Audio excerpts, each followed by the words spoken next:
a mensagem era que o juízo chegou. Pelo menos, desde o tempo de Moisés, até aquele momento, Deus falou um só idioma e a um só povo. Com uma particularidade aqui, outra ali, em meio das nações, uma Raabe da vida, um Jó, Melquisedeque, mas assim, coisa muito esporádica. Deus falava apenas com Israel. Israel era a nação especial de Deus dentre todas as nações. Mas agora, através do dom de línguas no Pentecostes, Deus indica que pretende falar em muitos idiomas a muitos povos. Ele falará em todos os idiomas do mundo a todos os povos da terra.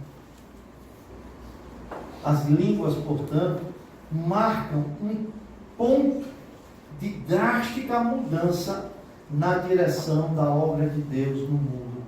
Até aquele momento, Israel. A partir daquele momento, não mais Israel, mas o mundo inteiro. O mundo inteiro. Em contrapartida, as línguas significavam um juízo distintivo para Israel. Quando Jesus chega, Jesus fala desse juízo. Quando ele diz lá em Mateus 21, 43, portanto vos digo que o reino de Deus vos será tirado e será entregue a um povo que lhe produza os respectivos frutos. Os israelitas, com o evento do Pentecostes, podiam olhar e dizer: ó Senhor, tem misericórdia de nós. Perdemos a oportunidade. Agora só resta o juízo sobre nós. E para aquela unidade que estava quebrada, ela será reformada.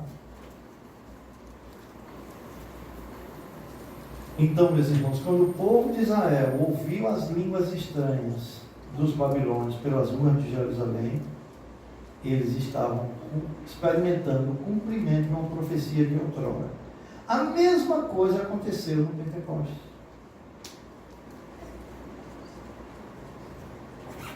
Era um sinal de maldição pactual para Israel. Deus não mais lhes falaria exclusivamente, em contraste com todas as nações do mundo.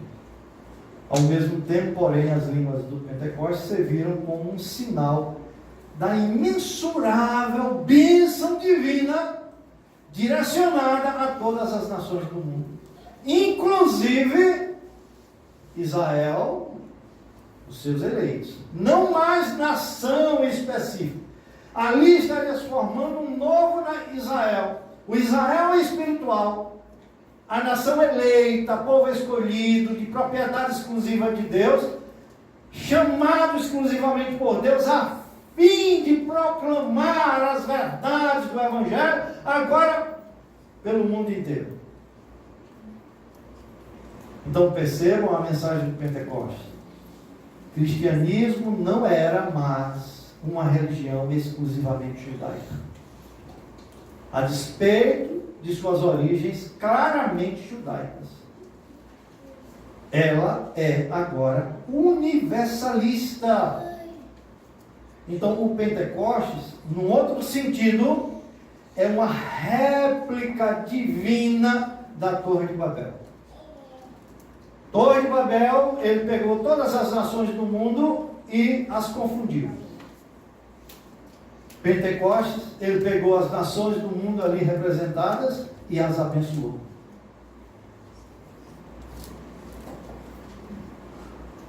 Pentecostes aponta para a unidade criada por Deus, em contraste com aquela confusão de línguas da área de Babel. Babel foi o juízo divino sobre o fruto do orgulho humano, que pretendia ser elevado até os céus e não conseguiu. Gênesis 11 relata a confusão e fracasso humanos seguidos do juízo de Deus. Pentecostes relata a maldição pactual sobre Israel, mas não fica aí, meus irmãos. Agora vem a bênção. Pentecostes relata a unidade da igreja como um dom de Deus, como um presente de Deus. É desta forma que se cumpre a profecia de Isaías 28, 11 e 12. Então, entendeu a segunda razão, porque foi dado o dom de línguas aos 120 discípulos naquela ocasião? Quer fazer antes ou depois? É porque você não perguntar isso, não vou entender a terceira. Então, pergunte Solange. Claro. Pastor, quando é que começou então as línguas? As línguas começou com a Torre de Babel? A lição de idiomas que foram confundidos. Cada um tinha seu dialeto. Era um dialeto único. Até Babel. Certo? Então, as línguas... Aí Deus agora trouxe uma confusão de línguas, porque Deus ordenou que o povo se dispersasse por toda a terra. E eles não quiseram se dispersar por toda a terra, se localizaram naquela região. E ali construíram a Torre de Babel, querendo chegar até o céu. Deus vem, traz o castigo, o juízo, confundindo as línguas de cada um. Por isso aí surgiram os vários idiomas, porque só tinha um idioma. E aí, então tijolo, outro não entendia, passo e betume, outro não entendia. E não tinha como eles conviverem sem entender uns aos outros. Então aí agora se cumpriu o propósito de Deus, porque cada um foi se dispersando pela terra e formando nações, com seus idiomas diferentes. Agora o Evangelho tem que chegar a essas pessoas.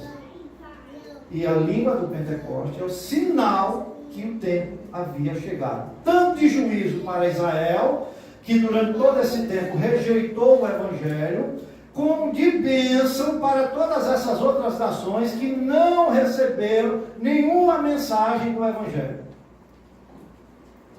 Diga, Saúde. Mas se o propósito era falar do Evangelho, do amor de Deus, para todos os povos, se era uma única língua. Não, lá, única língua lá em Babel. Mas aqui a gente está falando do Pentecostes. Muitos e muitos anos depois que Deus confundiu a língua de todas as nações. Então, aí perdeu essa unidade, não tem mais um só idioma. Isso aqui lá em Babel, voltando. Foi onde nasceram as línguas? Podemos dizer que sim, línguas e idiomas. Foi. Que propósito Deus faria para... Se era só uma língua, em Babel, repare só. Se era só uma língua, para que Deus ia confundir as línguas? Porque Deus mandou que eles se espalhassem pela terra inteira e eles não quiseram se espalhar. Então aí Deus agora confundiu a linguagem deles e eles não têm mais como conviver uns com os outros num só local. Cada um foi estabelecer a sua própria linguagem em outro local, criar sua família, reproduzir, vir nova geração, naquele idioma, naquele dialeto. Certo. E as famílias? E vamos supor, o Hélio falasse espanhol, eu alemão, e aí como é que eu ia me separar dele? Eu tenho que só com os povos, né? Está formado na Como é que ia ser isso? Então Deus confundiu, cada um foi para o seu lugar lá, com o seu idioma. Sim, mas se meu idioma é diferente do dele, como é que ia Não, fazer? naquele momento eu creio que aqueles que estavam mais associados receberam uma confusão idêntica de idiomas. Então você continuou falando o mesmo idioma dele, mas outras pessoas que estavam, Pedro, que estava lá também, recebeu um outro idioma e teve, se não dá para conviver com Solange desse jeito. Assim fica difícil eu compreender Solange. Vou para outro lugar e vou criar minha família e surgir outras nações. Entendeu, Solange? Muito bem. Foi não? Voltando para Atos 2, versículo 3. E apareceram distribuídas entre eles línguas como de fogo. O que é essa língua de fogo? Vou falar mais adiante, viu? A terceira razão, porque foi dado, eu estou dando só as razões, porque Deus deu o dom de línguas naquele momento. Para você, o que eu quero fazer você entender? Que esse sinal é irrepetível, tinha um propósito específico, que nunca mais ninguém vai falar aquelas línguas. Entendeu? Que se alguém fala línguas hoje, são as línguas da igreja de Corinto. E aí você vai entender qual é o valor das línguas da igreja de Corinto, de noite. Tá certo? Tá entendendo? Muito bem. Aí vem a terceira razão, porque foi dado o dom de línguas àqueles 120 discípulos naquela ocasião. É que a sua capacidade de falar línguas era um sinal de que verdadeiramente haviam recebido a plenitude do Espírito, prometida lá em Lucas 24, 49 e profetizada lá em Joel 2. Abra aí Lucas 24, 49. Veja o que Jesus diz para eles.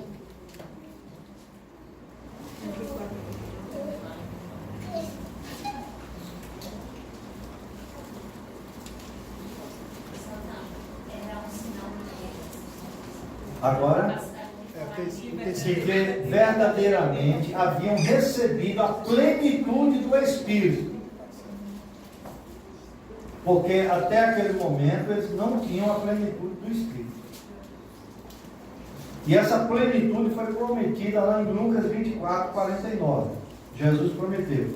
Jesus disse assim, ó: eis que vos envio sobre vós a promessa de meu Pai.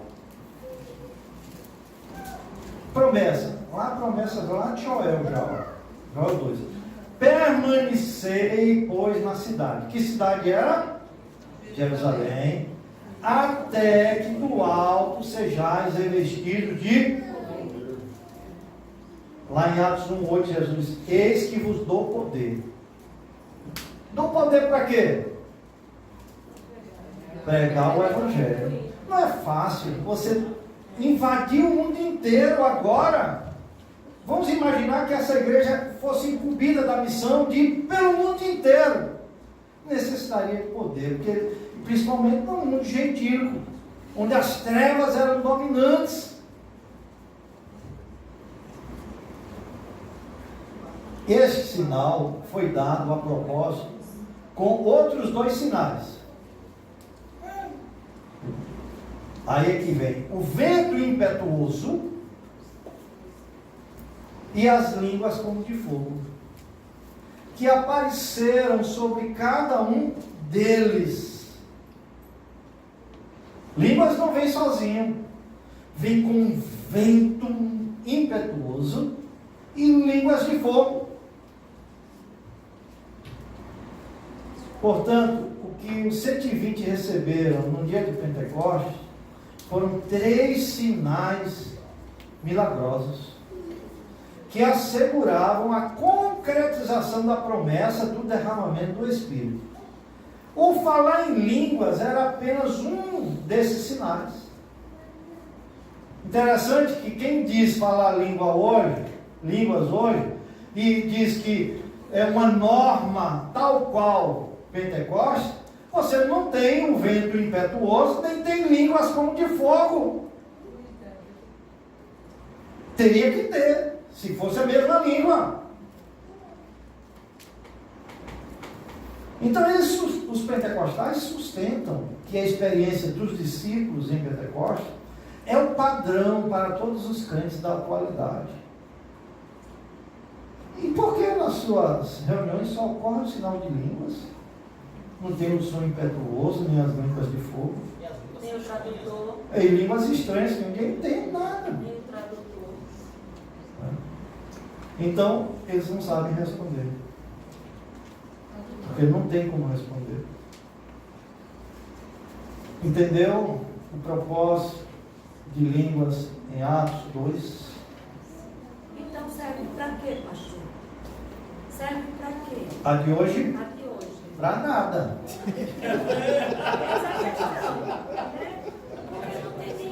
A senhora está chegando à conclusão. Não tem nenhum desses sintomas. Então, se eles querem associar as línguas de hoje ao Pentecostes, não tem base. Então eles têm que associar a igreja de Corinto.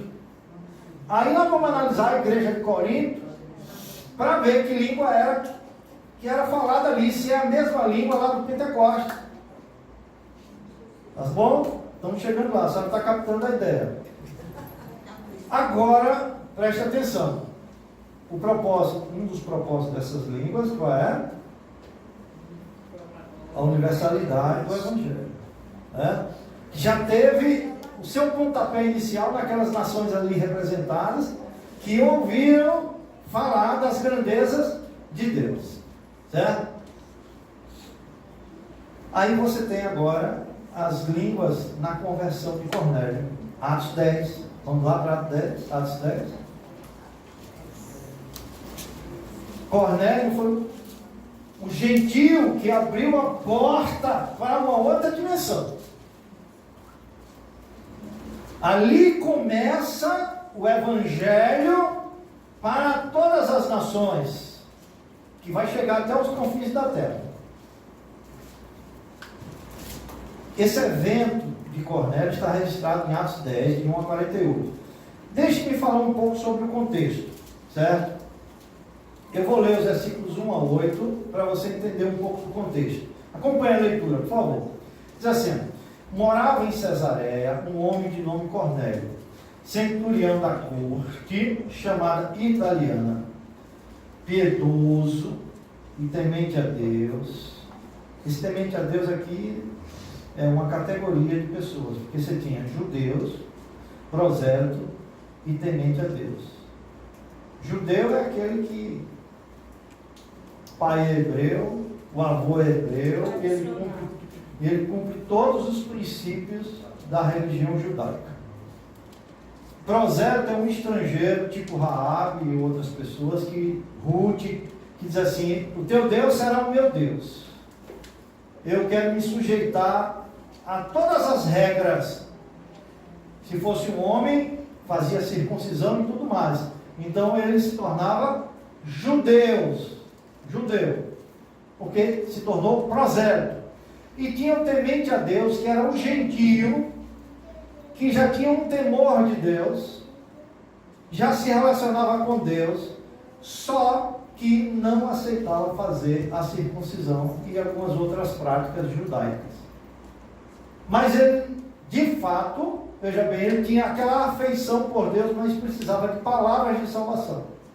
Por isso que ele é chamado aqui de temente a Deus, é uma categoria à parte. Certo? Então, quando Paulo ia para a sinagoga, Paulo ia especificamente buscar. Paulo é apóstolo dos gentios, os tementes a Deus. Lembra de Lídia, como ele vai atrás? Lídia era temente a Deus. Então você já sabe o que é temente a Deus. Então vamos lá.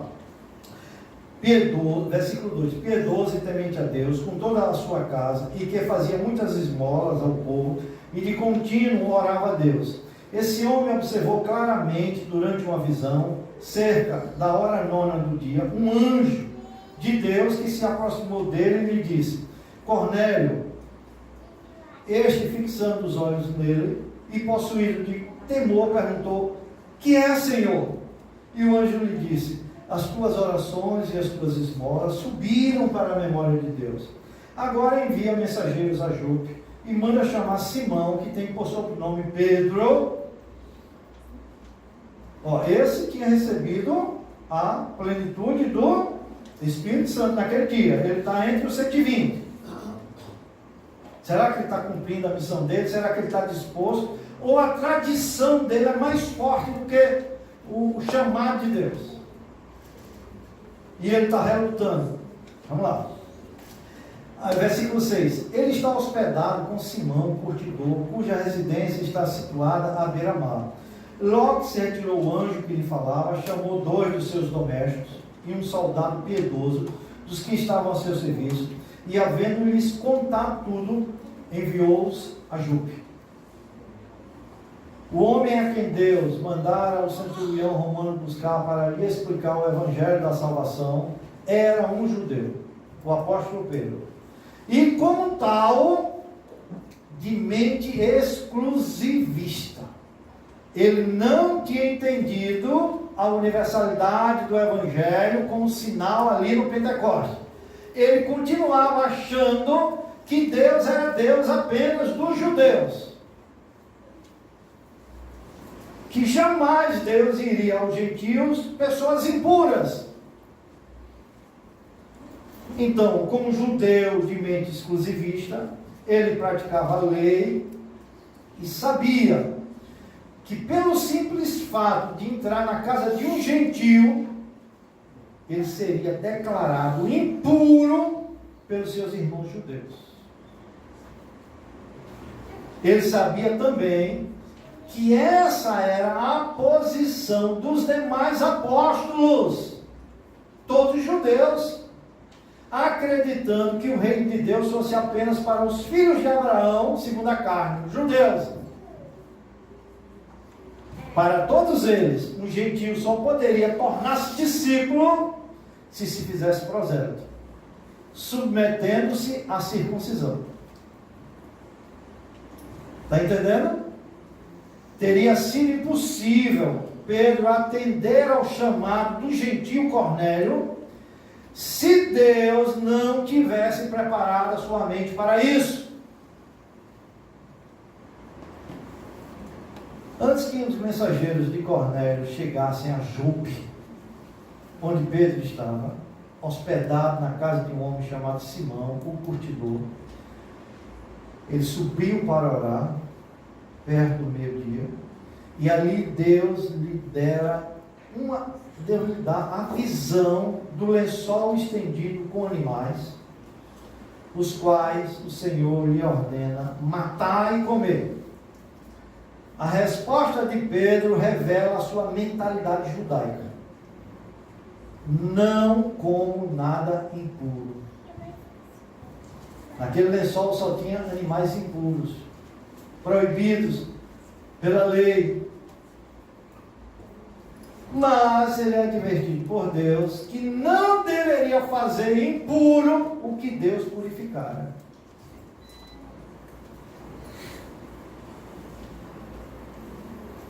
É assim que ele vai para a casa de Cornélio, tendo recebido expressa ordem de acompanhar seus mensageiros.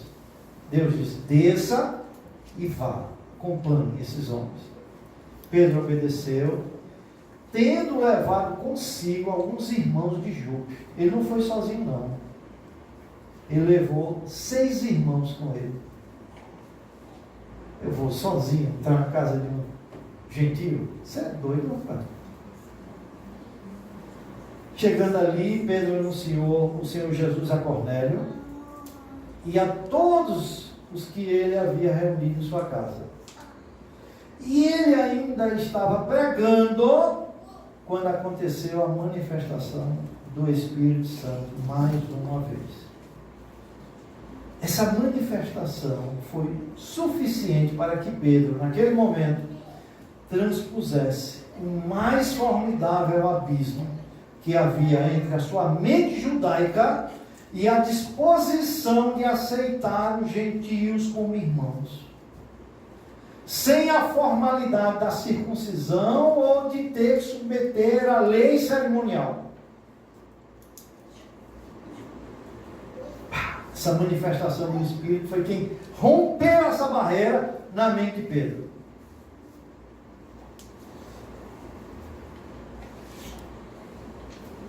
E o que foi que ele viu de tão maravilhoso lá? Que rompeu dessa maneira, fez transpor esse abismo e os levou a aceitar o batismo dos gentios, que eram considerados cães pelos judeus. Qual foi o sinal que ele viu? Línguas. O fato de os ter visto falando línguas, como ocorrera no Pentecostes,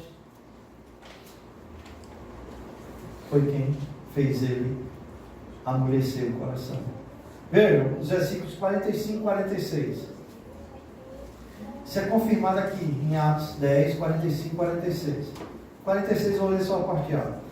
E os fiéis que eram da circuncisão, que vieram com Pedro, admiraram-se, porque também sobre os gentios foi derramado o dom do Espírito Santo. 46. Pois os ouvia falando em línguas e engrandecendo a Deus. Olha, não é línguas qualquer. Eles ouviam os gentios falando em línguas, entendiam que eles estavam engrandecendo a Deus da mesma maneira que aconteceu lá no Pentecostes. Meus irmãos, aqui se quebra a barreira entre judeus e gentios. Isso aqui é um fato único, tremendo, singular, ímpar. Línguas não ocorrem mais nesse sentido aqui, porque a barreira já foi derrubada.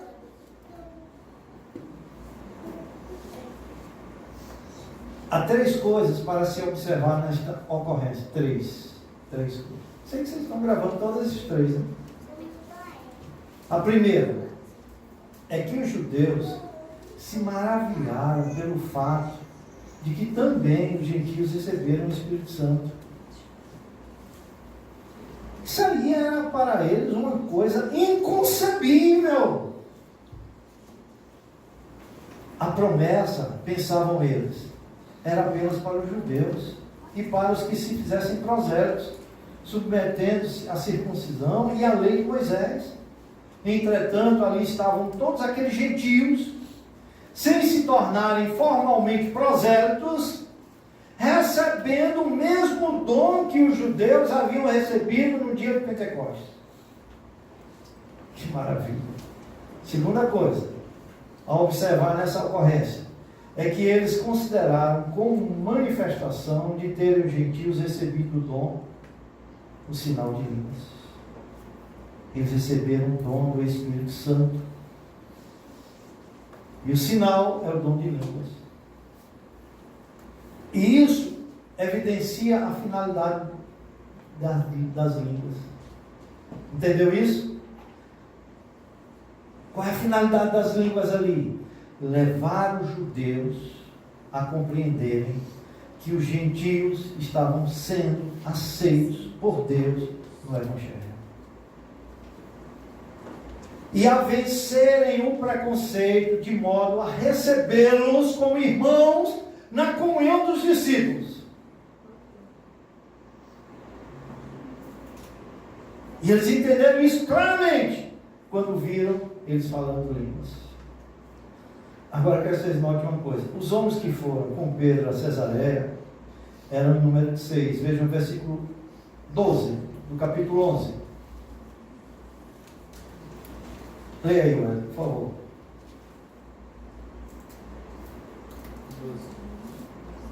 11 e 12.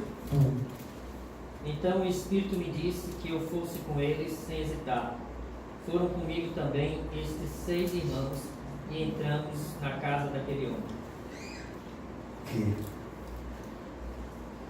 6. Suficientemente amplo para testemunhar de forma idônea o que ocorrera perante os demais judeus. Pedro argumentou com eles diante daquela demonstração do Espírito Santo. Pedro olhou para os 6 que ali estão, vendo a ação do Espírito Santo na vida deles. E aí Pedro disse: e agora? O que é que a gente faz? Qual a conclusão?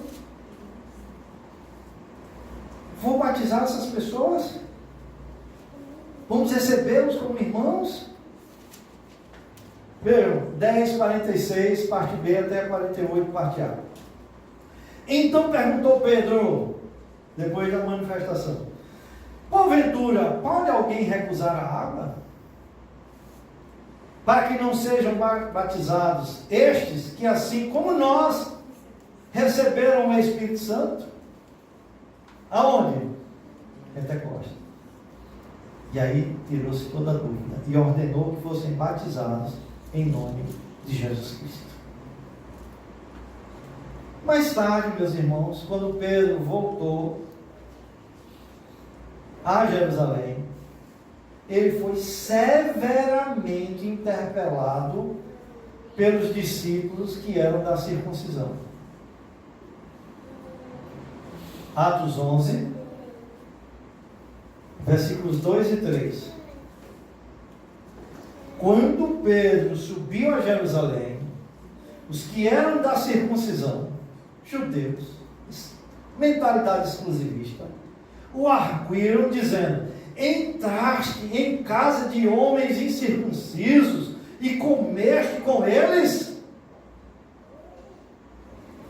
O judeu, quando andava na rua, quando chegava em casa, tinha que lavar as mãos, porque imaginava que ao dobrar a esquina, ele ia tocar na parede, que morava um gentio, e quando chegasse em casa, ele tinha que lavar as mãos. Agora você entra e come com eles. Aí Pedro vai explicar o que houvera. Desde a visão dos animais no lençol, e a ordem do Espírito de Deus para que ele fosse a Cesareia, com os mensageiros que o procuravam. Pedro aqui, ele é chamado para ir em Jerusalém, lá no concílio. É como se fosse chamado para ir no presbitério, dar explicações da atitude dele. E ele fala do primeiro momento até a manifestação do Espírito sobre os gentios enquanto pregava. E o resultado do seu testemunho foi a paz. Tudo ficou apaziguado entre eles. Porquanto entenderam que também os gentios estavam sendo aceitos no reino de Deus. Atos 11, 18. Leia, Wellington. Veja que maravilha, viu? Isso aqui é lá no concílio, meus irmãos. Conclusão que ele chega, depois de toda a explicação que Pedro deu. Olha, Pedro disse: eu tenho 6 testemunhas. Quando os demais ouviram isso, acalmaram-se e glorificaram a Deus, dizendo: então também aos gentios Deus concedeu o arrependimento para a vida. Que maravilha. Nós não estávamos aqui. A terceira observação a fazer sobre essa ocorrência lá na casa de Cornélio é que também em Cesareia, como no dia de Pentecostes, as línguas foram realmente idiomas e não línguas estranhas. O texto se refere a falar línguas e não línguas estranhas. Além disso, os judeus presentes entenderam que eles estavam magnificando a Deus. Mesma língua do Pentecostes, não foi diferente, idiomas. Ok? Então, já viram no livro de Atos 2 manifestações ímpares, particulares, tremendas, cada uma com um propósito específico. Então, qualquer língua hoje que tente se associar a uma dessas duas coisas, está fora. Está fora. Aí você tem a terceira manifestação de línguas, na conversão dos 12 homens de Éfeso. Atos 19. Vamos lá, esse episódio está narrado em Atos 19, de 1 a 7.